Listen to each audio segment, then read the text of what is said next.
Welcome to the Truman Charities podcast, a community of caring. I am Jamie Truman, your host. I'm one of the co-founders of Truman Charities. Our organization has raised over $1 million for several different charities as we share our message of helping others and paying it forward. We plan to continue to educate our audience on the culture of giving. On this podcast, I will interview fellow charity founders, volunteers, sponsors, and other people in the community who will share their stories. You will hear and be inspired by their selflessness and passion for helping others. Welcome to another episode of A Community of Caring. I have some really special guests on today from Restore Hope, Liberia. One of our guests is actually in Liberia right now. It is Kumeinu Da-Tokpah.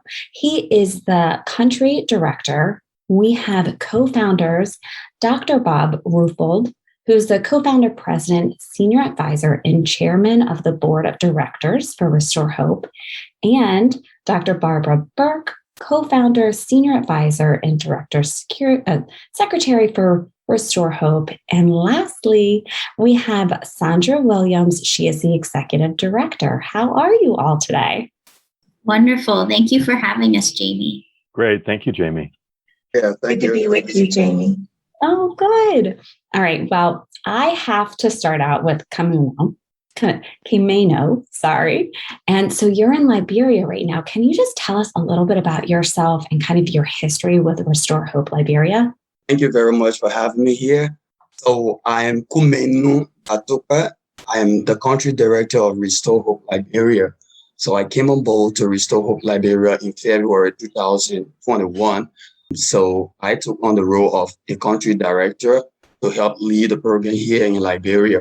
And I believe here in Liberia, we're doing so much great work with Restore Hope, making intervention in health, education, and economic opportunities. So basically, those are things we're doing here in Liberia.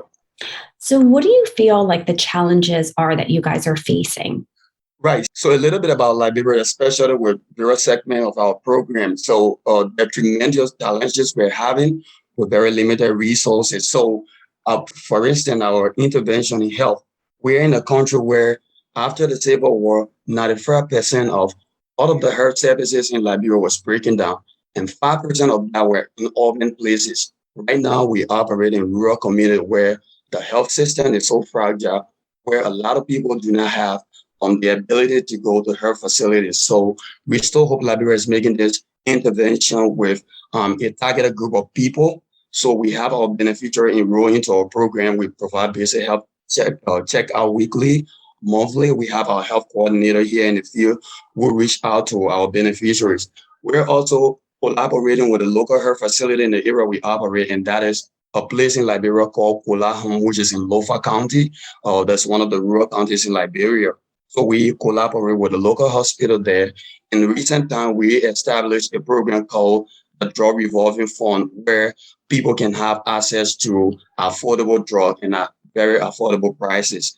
The regular healthcare system in the country, like I said, is so fragile, so it's very difficult for people all walks of life to be able to get to health facility. In fact, 83% of the population of Liberia live on less than $1. So it tells you that a lot of people cannot even afford basic health services. So these are challenges we're trying to make intervention from, and I think we're great at that. So I want you to kind of can you repeat the statistics of the percentage of people that are in Liberia that are able to get affordable healthcare?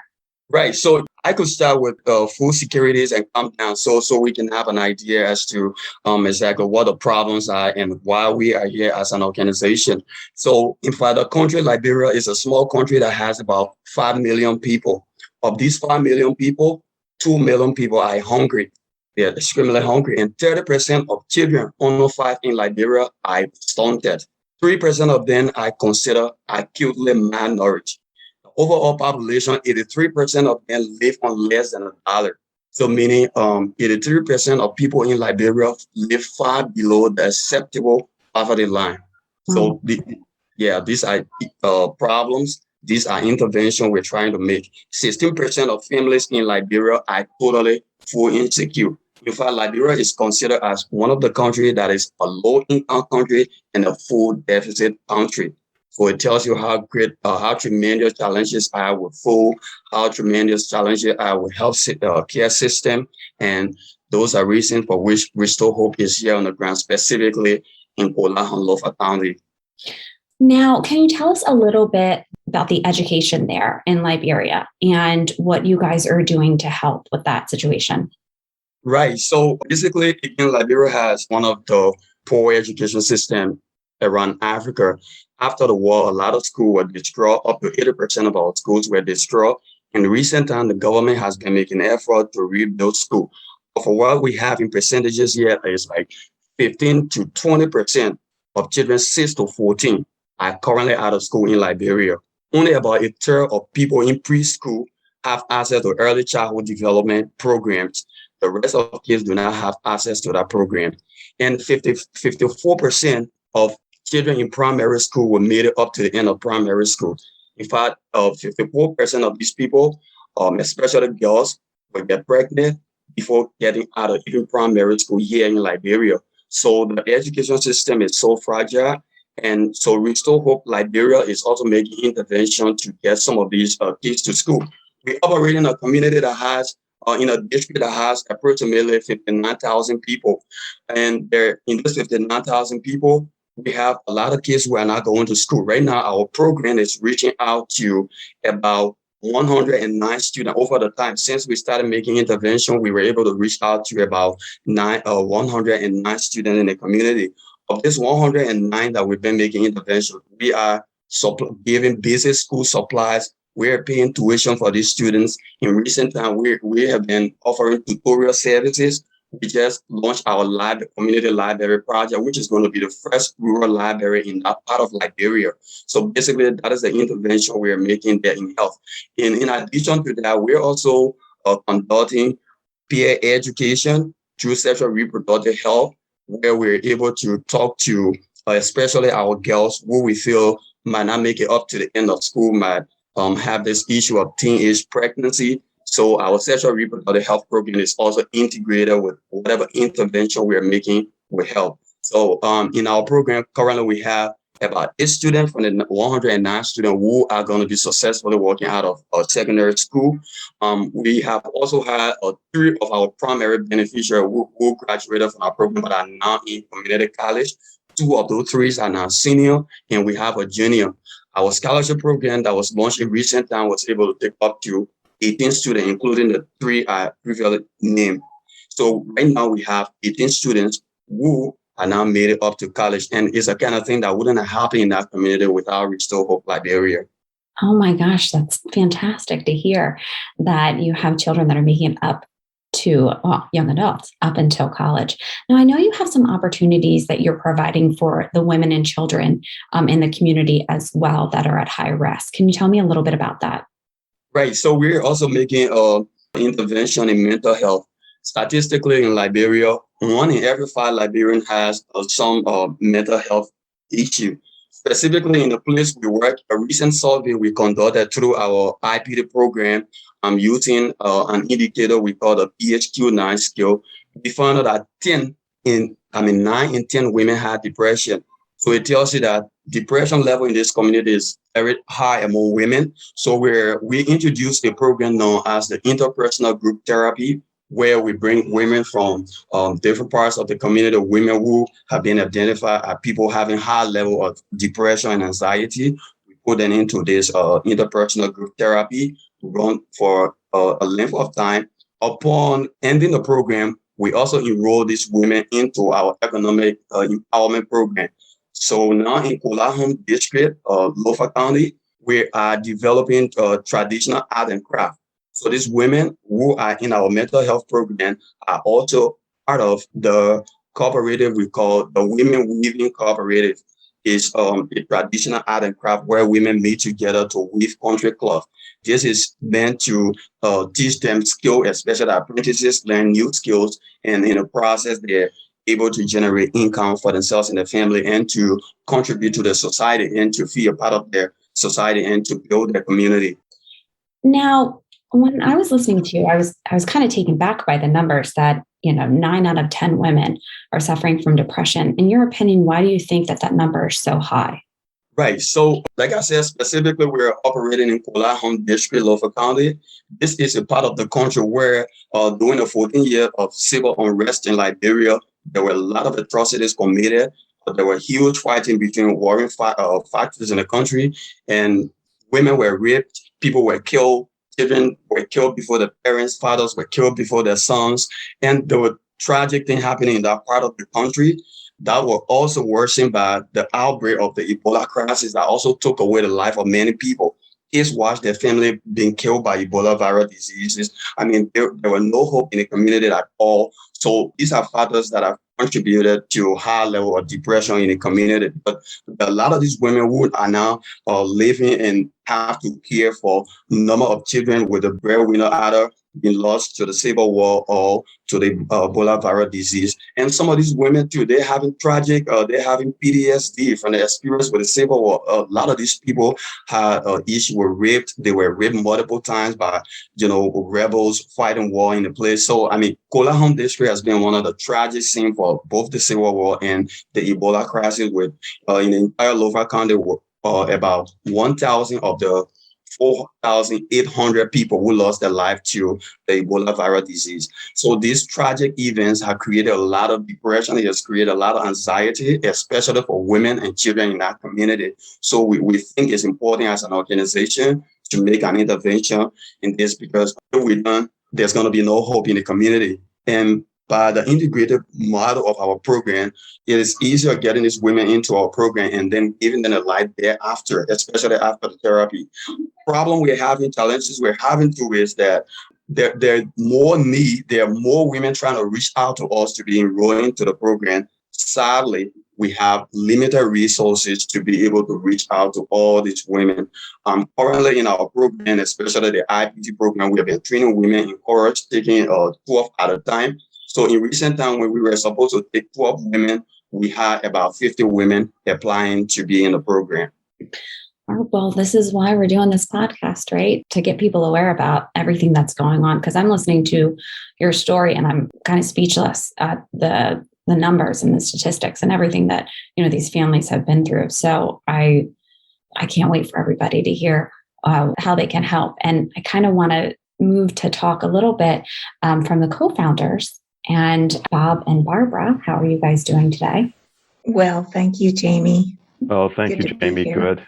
Good. And, before we kind of get into exactly how this all began, what is your background? I'll go ahead. My background is emergency medicine, which I practiced for some 15, 20 years. And I also studied international public health and then practiced that through about 7 missions with Doctors Without Borders, 1 assignment in Liberia with the International Rescue Committee, and other work through other organizations overseas. All right. And Bob, what is your background and how did you and Barbara get together? How did this happen? How did you guys end up co-founding, Restore Hope Liberia? Oh, sure.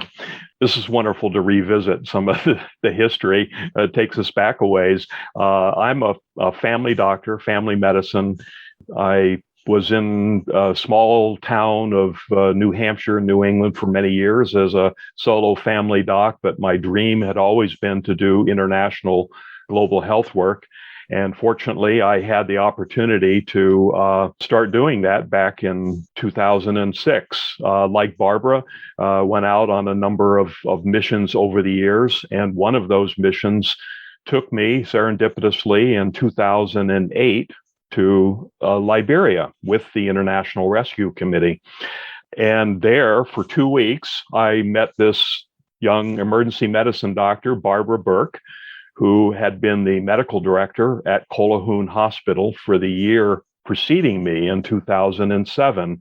And I took the handover from Barbara, and that got me started for my next year there in Kolahun as the medical director and advisor for the program.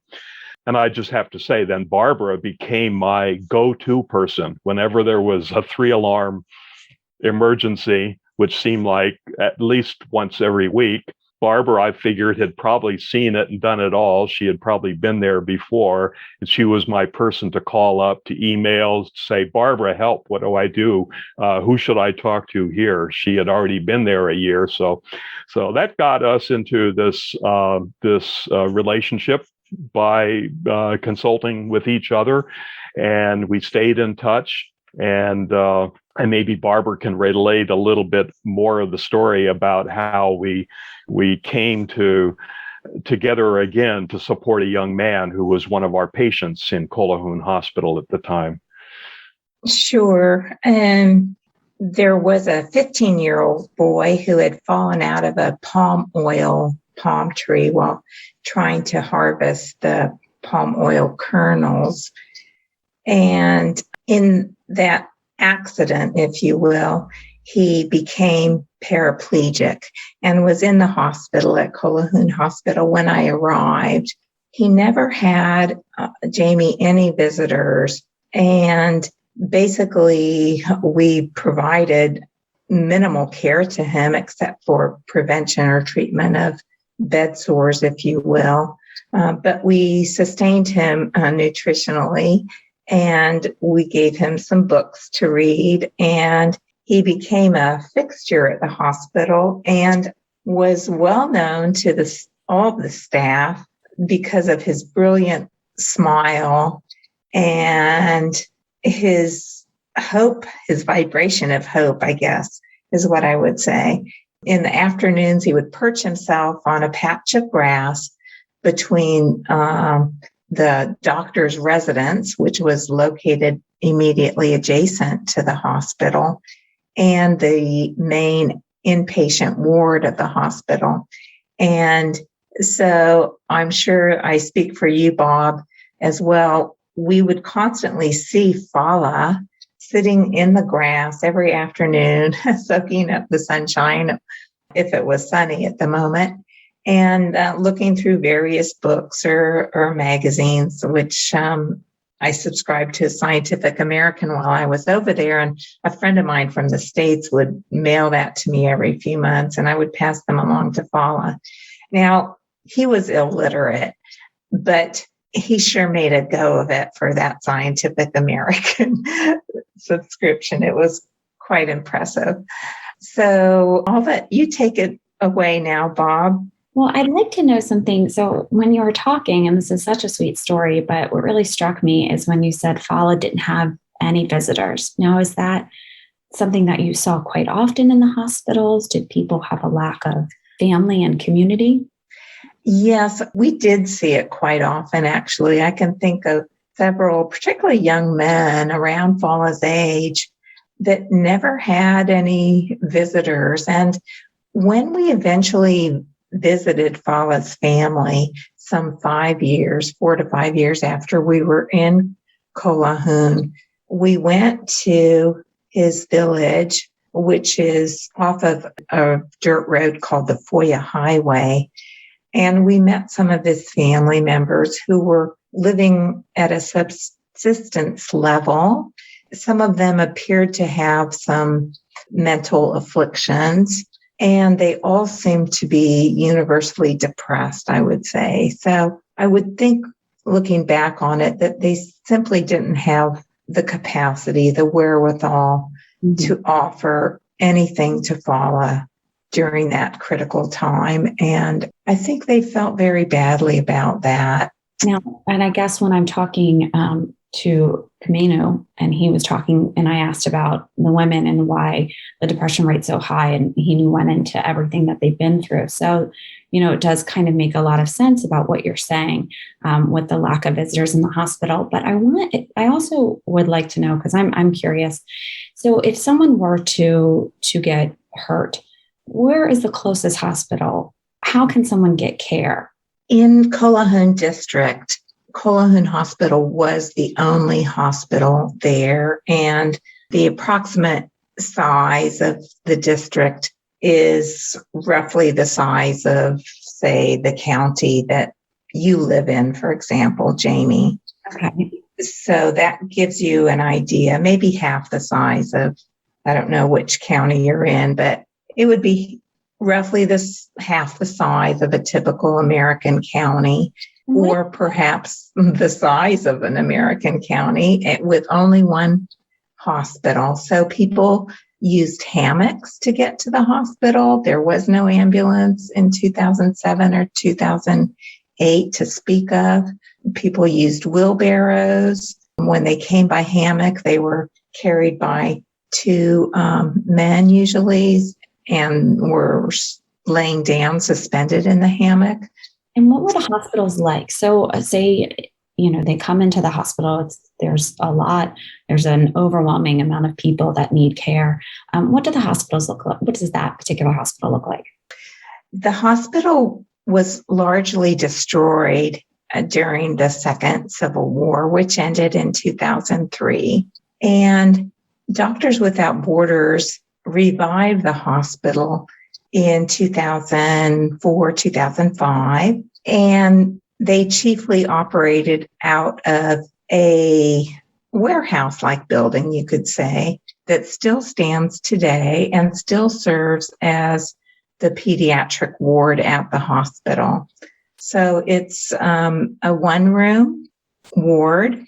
That's how it was in 2007, and that's pretty much how it is today, with the exception of a maternity ward, which we did establish in 2007 in a building that was refurbished by the European Commission in 2007. Wow, that's really staggering. Now, I would like to go into, when you go onto your website and it says Restore Hope Liberia, on all the pages, right underneath it says Health Education Opportunity. Can you elaborate on that? Sure. We believe that there is more to a person than any one of those.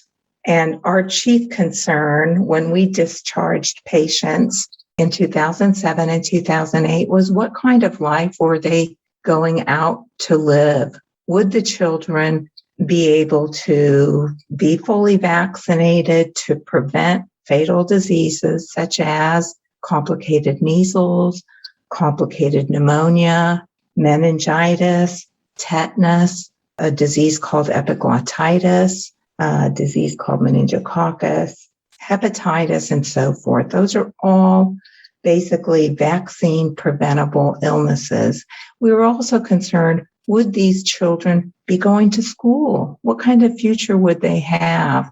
I had to ask myself many times, what's the value of discharging a patient if I'm discharging them into a life that I perceived as less than optimal in terms of opportunity and education?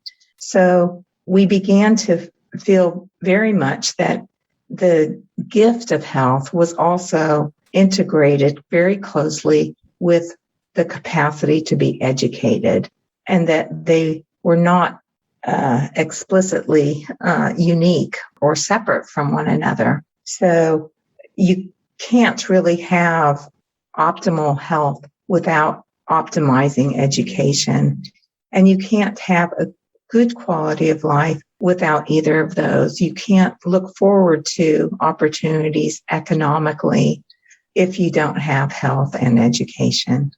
Yeah, I'm listening to you and you talking about the need for them, for these children to have the vaccines of measles and hepatitis and all of the things that the U.S. we just take for granted. That's just something that you get. So it kind of really hits home when you're thinking of, exactly how much need these children are in. And, before we get into Saundra and how we in the U.S., because right now we're listening and I kind of feel like, well, I'm in the U.S., how could I help? And I'm excited for Saundra to kind of tell us exactly how we can do that.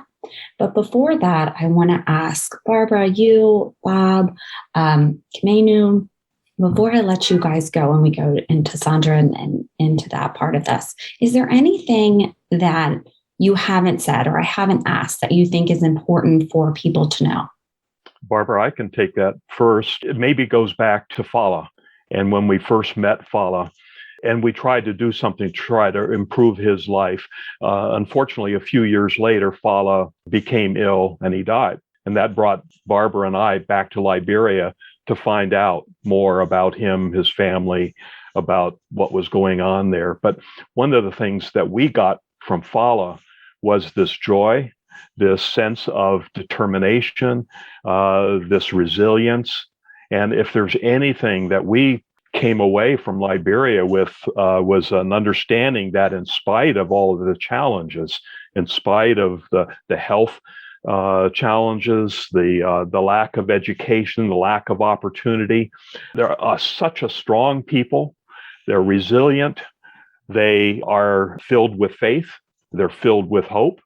When we talk about as an organization trying to restore hope, I wonder sometimes if they're not restoring hope in us in these difficult situations, but we are trying to further strengthen their hope, helping them get up to the next step, the next level, and so forth. But still, their resilience and the way that they have overcome the challenges, such as Ebola, and Ebola taught us all how to even deal with a future pandemic that was sure to come, and it did with COVID.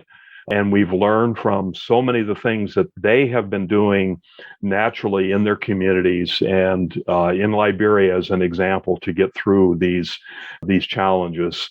So it's a two-way street. We're learning so much from the people of Liberia. That's part of our joy in working with them. Yes, it sounds like Fala was such an inspiration to definitely you and Barbara. And because of him, Restore Hope is here. So he just keeps touching so many people in so many ways. And Kumeinu, is there anything that I didn't ask or we didn't touch on that you think people should know? Yeah, so just to add to what Dr. Bob was saying, he stood at the right of despite all of the atrocities, despite all of the bad things that happened with Ebola, with the civil war, with every hardship people that are going through, full insecurity. It's people who have not lost their hope at all.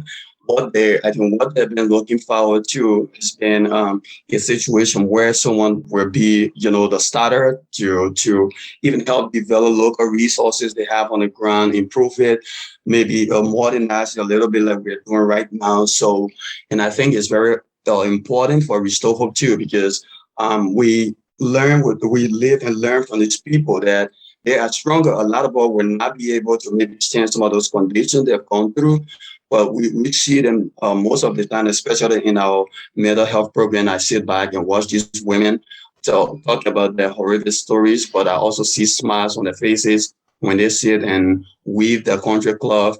Sometimes when I'm in Kolahun in the office, they try to reach out to me. They try to joke. They try to talk about something. And I also sometimes share my own story from my family with them. It's a kind of great experience. And I think it's very important for everyone out there to know that this happened to a group of people in this part of the world. And they look up to us to join them together to restore whatever hope that has been lost in that community. And it's going to be great if we have people looking directly into that direction. Well, thank you so much, Kumeinu. I still can't believe that you're in Liberia and I'm talking to you right now. So I thank you so much. And Saundra, let's talk to you a little bit. I want to know first just a little bit about yourself and how you became executive director. Sure, Jamie. I joined Restore Hope in 2015. Bob and I were actually colleagues, both working in Chad with the International Rescue Committee in 2009 and 2010. And we stayed in touch as colleagues do. And he reached out to me in 2014 and said, I'm working with Barbara and we're wanting to invest more in Liberia. Would you be interested in taking part? And at that time, I was working with the International Rescue Committee in Sierra Leone on the Ebola response. And I was very interested in what they wanted to do in Liberia. So when I came back from that mission, I joined them. And here we are, six years later. And really the growth of the organization has really been tremendous. And it's a real honor to work with both Bob and Barbara and Kumeinu and everyone involved. It's a real privilege. Now, can you tell me a little bit about how individuals here can help? Absolutely. Well, as you heard from Kumeinu and Barbara and Bob, it's a special corner of the world. And yet there's tremendous and often overwhelming need. And the most effective way that you can help is through a donation. We stretch every single dollar. So each gift goes directly to our work in Kolahun. You can visit our website at www.restorehopeliberia.org, and we have a donation page set up there. Now, perfect. Do you have any events coming up that you would like individuals to know about? We do. We have a fundraising event on December 12th, an evening of joy, hope, and inspiration. Friends of RHL are donating their time and talent, and you'll be able to see the faces of those that we serve and hear from some of the community members in Kolahun. So I welcome you to join us for that virtual event, and you can register for that on our website as well. Now, are you looking for sponsors or anything like that for the event still? Yes, definitely. If you are interested in sponsoring, you can reach out to me directly, saundra@restorehopeliberia.org. I'd welcome a conversation about it. Now, do you guys have any partnerships with Restore Hope? We have two funding partners currently. Together Women Rise and the David Weekley Family Foundation are both currently supporting our mental health and women's empowerment program. Understand that just how remote Kolahun is and how few other organizations are in this part of the world. It's difficult. It's an area difficult to access.